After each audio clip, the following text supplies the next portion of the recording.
à toutes et à tous, j'espère que vous allez bien.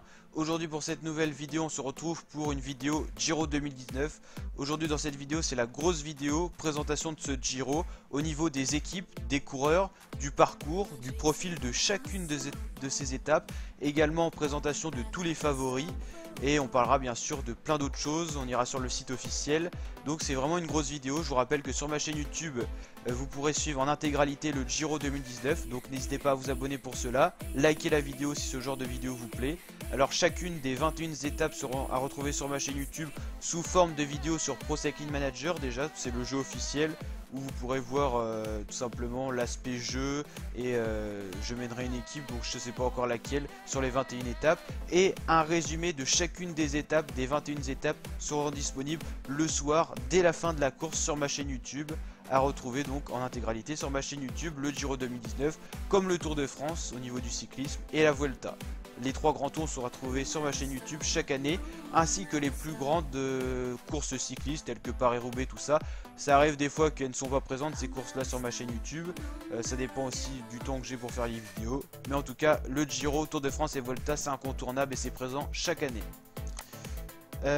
Du coup on va commencer par les favoris de ce Giro 2019. Alors on le sait, Christopher Froome sera absent, celui qui a gagné ce Giro en 2018, le leader de la Sky. Mais il y aura quand même Tom Dumoulin qui avait gagné le Giro 2 ans plus tôt en 2017 lors de l'absence de Christopher Froome. D'autres leaders, Miguel Angel Lopez, une de ses failles, le contre-la-montre. Primoz Roglic, lui, c'est un coureur très complet comme Tom Dumoulin, aussi beau au contre-la-montre qu'en montagne, donc c'est un des principaux pour moi adversaires de Tom Dumoulin. Simon Yates, il s'est vraiment bien rattrapé au contre-la-montre, il avait quelques failles là-dessus. Il est capable de faire vraiment un bon tour, mais il est souvent fragile en troisième semaine, donc attention, ça avait été le cas l'année dernière.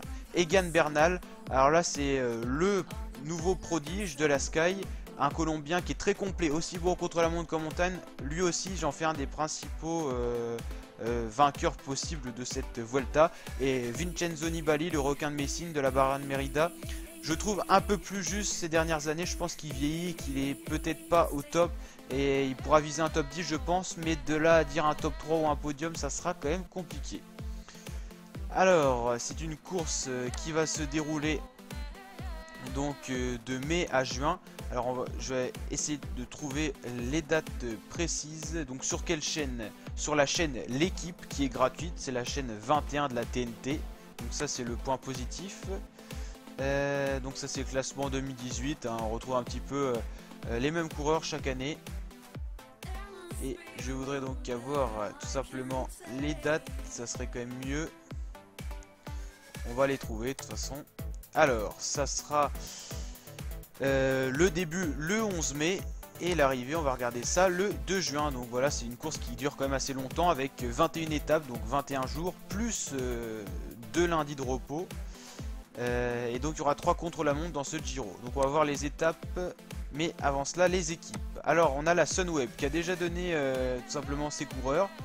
Alors on aura Jan Backlands, ancien coureur de AG2R La Mondiale, Tom Dumoulin, le leader de cette équipe, Chag Haga, Chris Hamilton et Hindley Samomen, bon grimpeur qui pourra aider Dumoulin, Robert Power et Louis Vermaeke.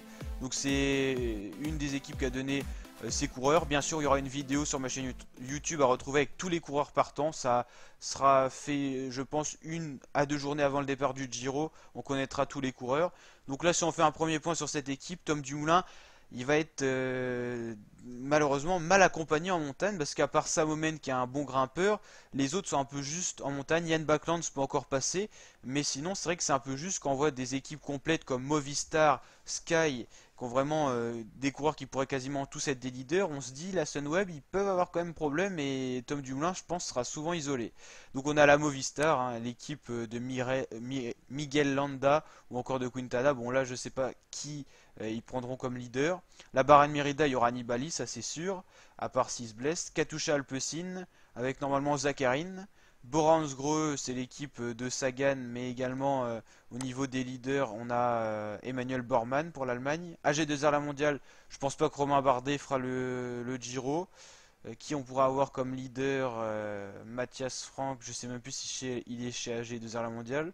Je vois pas de grand leader, hein.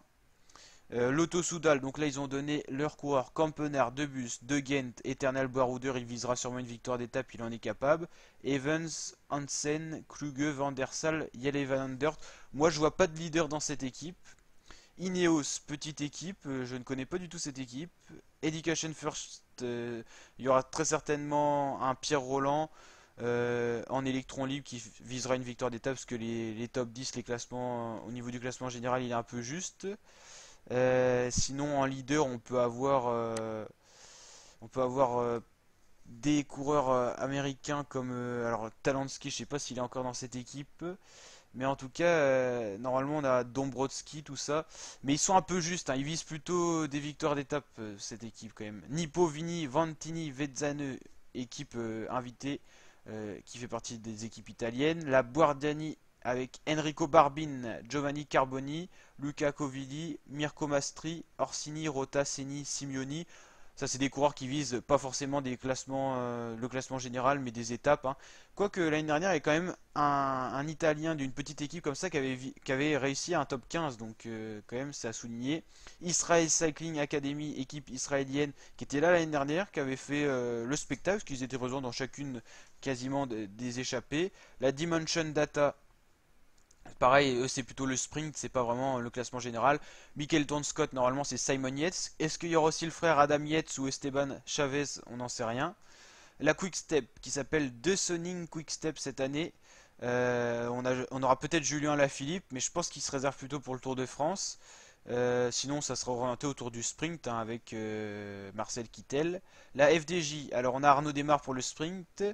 Madouas, Olivier Legac, c'est pour le sprint. Guarnieri, c'est le poisson pilote de Arnaud Desmar. Kono Konalavas, Ludvigson, Sinkeldam, Duchesne ou Scottson. Alors tout cela, c'est pas forcément ceux qui seront partants, mais c'est en tout cas dans cette liste-là que les coureurs seront présents. Pas de leader pour le général, hein.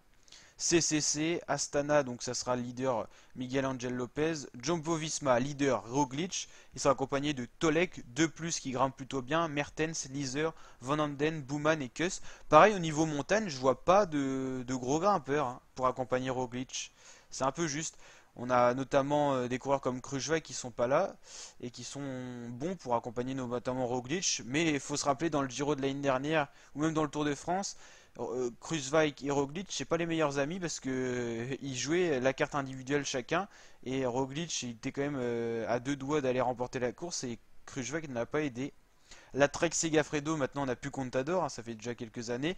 On a encore Bokmolema, mais c'est pas, il est un peu vieillissant Bokmolema. On n'a pas de coureur de top 10 dans cette équipe, hein. UAE Team Emirates, c'est pareil, ils sont en train de chercher un leader, mais il n'y a pas de gros leader dans cette équipe, hein. À part Dan Martin, mais Dan Martin c'est plutôt le Tour de France, donc pour le Giro, je vois pas vraiment qui vont placer comme leader. Et Androni, alors là c'est des coureurs comme Vandrame qu'on a vu dans les échappées, Belletti, Fraporti, Gavazzi, Flores, Montaguti, Masnada et Cataneo. On trouve beaucoup de coureurs qu'on avait déjà sur le Giro 2018, hein. Alors le parcours, étape par étape, c'est parti. Donc première étape contre la montre individuelle de 8 km. Alors on va regarder ce profil sur le site officiel du Giro. Alors il y a une montée finale hein, dans cette étape. Donc stage 1. C'est tout plat sauf l'arrivée qui est quand même en bosse. C'est 8 km, hein. C'est vraiment, on peut dire plutôt un prologue. Et ça permettra à un Roglic, à un Dumoulin d'aller chercher le maillot rose qui est le maillot du meilleur au général dès la première étape. La deuxième étape, une étape vallonnée pour une arrivée peut-être pour favoriser une échappée ou un peloton avec un petit comité. Étape 3 pour les sprinters. Étape 4, c'est une étape avec une petite bosse à l'arrivée. On pourra déjà voir peut-être des défaillances de leader, mais je pense qu'on aura un gros peloton quand même à l'arrivée. Mais ça peut être intéressant pour un puncher. Bon après Dan Martin c'est un coureur typique pour ces étapes là, je ne sais pas s'il sera sur le Giro, je ne pense pas, il se réserve plutôt pour le Tour de France, un Julien Alaphilippe ou des coureurs comme ça peuvent être très bons dans ce genre d'arrivée. Ou des sprinters qui passent bien les bosses comme Sagan. Cinquième étape pour les sprinters, je vois bien un Kittel ou également un Groenewegen. Sixième étape, arrivée en altitude, première grosse arrivée avec des côtes, mais l'arrivée quand même après l'ascension vers 10 km d'espace, donc attention, je pense un bon rouleur comme Roglic du Moulin peut être favorisé sur une étape pareille. Septième étape, vallonnée pour une échappée, je dirais.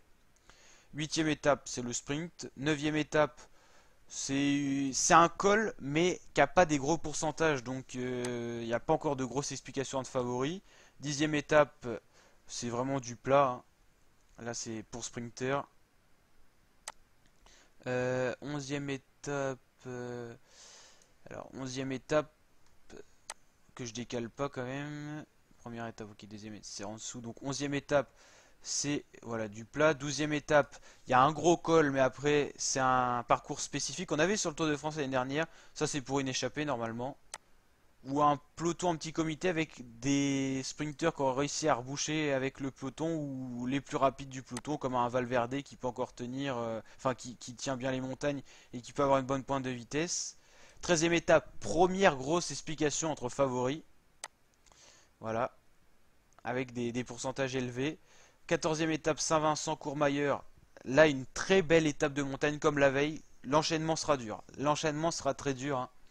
La quinzième étape, belle étape, mais une première étape enfin une première partie qui sera très plate avec après des ascensions. Ça peut faire mal et ça peut faire des défaillances. C'est aussi ce qui est recherché sur ce genre de profil. 16e étape, très belle étape de montagne, il n'y a rien à dire, c'est parfait. Format assez long, hein, 226 km d'ascension quasiment et de descente. 17e étape, grosse explication de favoris. 18e étape pour les sprinters. 19e étape, c'est une ascension qui sera très sèche, hein, pour monter à San Martino de Castrosa. Et la 20e étape, dernière explication de favoris. On connaîtra très certainement, possiblement, le vainqueur de ce Giro.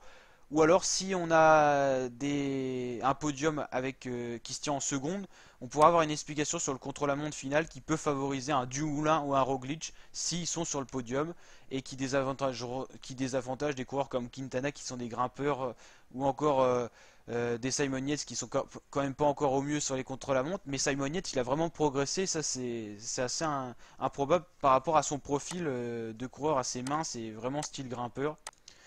Donc voilà pour cette vidéo, j'espère que ça vous a plu. Une vidéo assez longue où on a fait le bilan un petit peu de tout ce Giro 2019, une grande présentation au niveau des équipes, des premiers coureurs connus, des profils de chacune des étapes, un petit peu des dates, des chaînes sur lesquelles ça va être diffusé. N'hésitez pas bien sûr à liker si ça vous a plu et à vous abonner pour pouvoir suivre ce Giro en intégralité. Pour d'autres vidéos de ce genre, bien sûr, il y a plein d'autres vidéos sur ma chaîne YouTube. Ciao la team!